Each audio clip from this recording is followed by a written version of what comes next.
am doole mënul dara sur le parlement notamment le Sénat ak l'Assemblée nationale mi ñuy wax le Congrès de la même façon aussi justice lu mu am doole aussi mënul am ay dara loo xam ne mën na ko def président tant que président peut-être jalgatiwul yoon parce que dañu jàppale bu jalgatee yoon moo ko citoyen yi ñoo yem ci devant la loi donc loolu la waaw loolu nag aussi mooy wane ne ces pouvoirs là dañoo nekk pouvoir yu am doole Sénégal nekkuñu peut-être ci régime boobu am na ay interférences xam nga entre les pouvoirs mais quand même dama jàpp ne quand même justice rek bu ñu ko bëggee joxoñ baaram loolu moom je pense que dina xaw doy waar maintenant nag c'est un pouvoir boo xam ne dañ ko war a jooyanti loolu moom moo taxaw ñu defoon assise pour fexe véritablement lépp li nga xam ne moom la ñuy xaar ci justice bon mu mën ko mateel mais je ne pense pas que war nañ mën fi ñu toll jël justice rek joxoñ ko baaram d'autant plus que fii lañ dëkk Sénégal ñu ngi dégg yeneen secteurs yi aussi muy am ay problèmes. Bon c'est pour dire vrai nañu xool le pouvoir de translation entre les trois pouvoirs. La justice applique les textes votés par l'Assemblée nationale et proposés par l'exécutif. Donc su justice amee problème du problème bi justice bi te problème bi ñaari pouvoir yi la c'est le pouvoir exécutif et le pouvoir législatif. Je m'explique.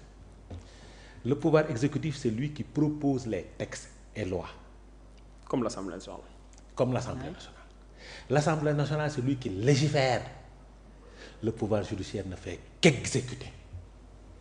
Il exécute. Gouvernement bi mooy définir la politique. moom laa la wax. Kii exécuter il ne fait qu'exécuter les textes issus du pouvoir législatif. ak appliquer ko. waaw moom laa la wax mooy application bi ñooñu la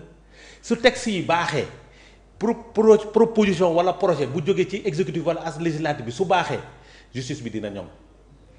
man loolu laa gëm parce que nag justice bi ay nit a fa ne te dañoo jàng en fonction des textes qui ont été proposés et votés par l'Assemblée nationale et le pouvoir exécutif. Donc s'il y a des réformes à faire c'est au pouvoir exécutif de proposer de belles réformes, de bonnes réformes yóbbu ko ci Assemblée nationale ñu càmbar ko caytu ko voté ko pour justice bi mën a def liggéeyam normalement. Aujourd'hui doo jël rek ñetti pouvoir ñëw te rek nga jël responsabilité fëgg ko ci benn pouvoir boo xamante ni il ne fait qu'exécuter des textes votés et proposés par l'exécutif et l'Assemblée nationale foofu day yomb trop. Dans le cadre de l'application de la réflexion sur les réformes et autres, des fois ils ne sont même pas impliqués. Des fois ils ne sont même pas impliqués dans le cadre de la réflexion et de la rédaction. ñoom politique yi d'habitude ñooy toog fi ñu toog jël seeni décision xalaat seeni xalaat. taillé sur mesure par rapport ak ñoom ni ñu ko bëggee ni ñu ko gisee ñoo teg ko ñoo xamante ni ils sont apolitiques et qui n'appartiennent à aucun camp. ñoom dañoo dem jàngit toog ba seen tuba yi xotteeku ñu jàng ba am xam-xam ñëw toog li ñu jàng nag moom la ñuy appliquer maintenant nag des fois mun nga def loo leen arrangé comme mun nga def loo leen arrangé wu soo leen arrangé ñu ne baax na soo leen arrangé wu ñu ne baaxul c'est comme ça le Sénégal c'est-à-dire aujourd'hui la justice dans sa globalité c'est le parent pauvre de la République. Il n'est jamais défendu, elle n'est jamais défendue cette maman justice xam nga tax ma la ko sunu mbalit la lu nit waaye jot sorti politiciens yi su décision de justice arrangée ñu ne justice est indépendante su décision de justice su leen arrangé wul ñu ne justice bi daf n'est pas indépendante et c'est des gens qui sont là-bas yoo xamante ni ils ne font qu'appliquer les textes et lois yi nga xam ne ñun ñoo ko voté donc nag tirer sur la justice c'est se tirer sur toi-même parce que ya fa ne en tant que exécutif yow yaa ko fa yóbbu en tant que pouvoir politique yow yaa ko xalaat réfléchir ko soo leen booleen dans le cadre de la réflexion mën nga pouvoir situer les responsabilités dans ce cas maintenant nag doo jël poubelle bi yépp nga sànni ko justice li muy téye code pénal ku ko bind code de procédure pénale ku ko xalaat bind ko réfléchir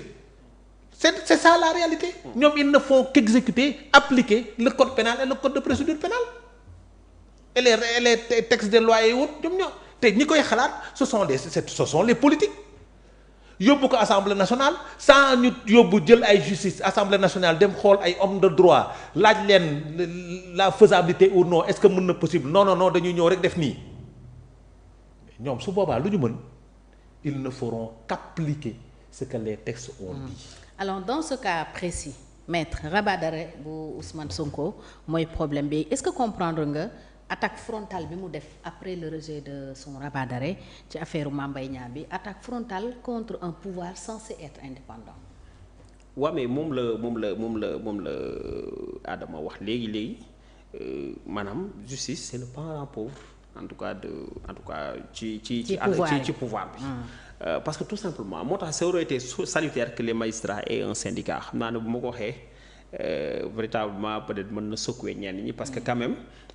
loo xam ne la dañ ko def ci seen loi organique que ni ñoom amuñu droit syndiquer mais quand même ça aurait été intéressant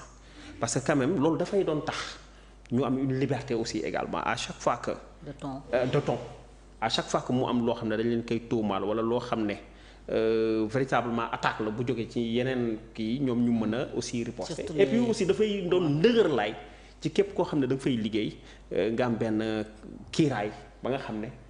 kenn du la mën a noot. je pense que ñu bëri déjà ñu ngi interroger wu ci silence UMS. waaw mais xam nga sur UMS sur les textes c'est pas un syndicat c'est. une association voilà c'est considéré comme une association buy regrouper une corporation donc moo tax aussi ça aurait été intéressant que loolu am à l'image de certaines démocraties boo demee en France loolu am na. donc voilà donc loolu nag moom mooy waral lu ni mel te je pense que il a parfaitement dit nee na justice amul initiative des lois tamit foofu dañ fay appliquer exactement loi yi nga xam ne soit exécutif moo jël l'initiative wala le parlement. bu ñu paree ñoom li ñu am moom mooy appliquer ko loi bi baax na bon na adapté na wala inadapté na malheureusement on a subi les conséquences te loolu je pense que c'est faire un très mauvais procès à la justice ñun li ñu doon xaar moom mooy que bi ñu jógee ci assises il y a un certain nombre de résolutions qui ont été prises. Ces résolutions dañoo def lël ñëpp acteurs yëpp y compris ñi nekk ci justice ak ñi nekk ci société civile bi ñëpp ak professeurs d'université yi ñu ne kat bu ñu bëggee justice bu ñoŋ il va falloir faire telle réforme. ci réforme yi am na yoo xam ne c'est des réformes à caractère constitutionnel. yoo xam ne il faut une révision de la constitution. am na yoo xam ne comme par exemple ku wax code de procédure pénale code de procédure pénale c'est des lois il faut qu'il y ait une loi donc à l'initiative de l'exécutif wala du parlement. ñu adopté ko. am yoo xam ne peut-être que il faut des décrets. mais l'un dans l'autre depuis lors bi ñu jëlee assises yi bi ñu defee ay résolutions lan lañ ci jël. adopté ko depuis lors mettre ko en œuvre. je pense que bari na fa lu bari loo xam ne ñu ngi ci kayit yi di nelaw ci terroir yi waaw dafa naa ni nag bokk na ci aussi bu dee da nga bëgg véritablement ñu changer de cap nga xool li nga xam ne jàpp nga ni boo ko jëlee comme réforme dina indil davantage de confiance. Donc bi population bi nga xam ne daf koy am ci justice nga jël ko def ko. donc acteur de la justice yi ngeen doon da ngeen di renvoyer la balle. non dañ koy renvoyer ci côté boobu dañuy renvoyer l'exécutif la balle pour que véritablement li nga xam ne moom moo tukkee woon ci assises dañu jàpp ne kat buñ ko doxalee dina indi véritablement changement donc ci justice ñu def ko te je pense que loolu daal jàpp naa ni buñ ko defee dina am lu bari loo xam ne dinañ ko ci joyanti. alors wax na tam dafa bëgg ñu ubbiwaat procès surtout procès contre Mame Mbaye Niang dossier bi. Est-ce que juridiquement ubbiwaat ko mën na nekk. waaw mais am na procédure boo xam ne parce que je pense que on a épuisé tout voilà cour suprême boo fa demee li nga mën a invoquer rek moom mooy parce que quand même donc moom mooy kii bi kaw foo xam ne mooy ultime recours boo xam ne mën nga ko fa def donc li nga mën rek def moom mooy def comme rabat d'arrêt dañ koy wax te rabat d'arrêt c'est une procédure un peu exceptionnelle boo xam ne dañ koy invoquer pour wax peut-être qu'il y a une erreur donc ci ni ñu rentrer la décision maintenant que ce rabat d'arrêt a été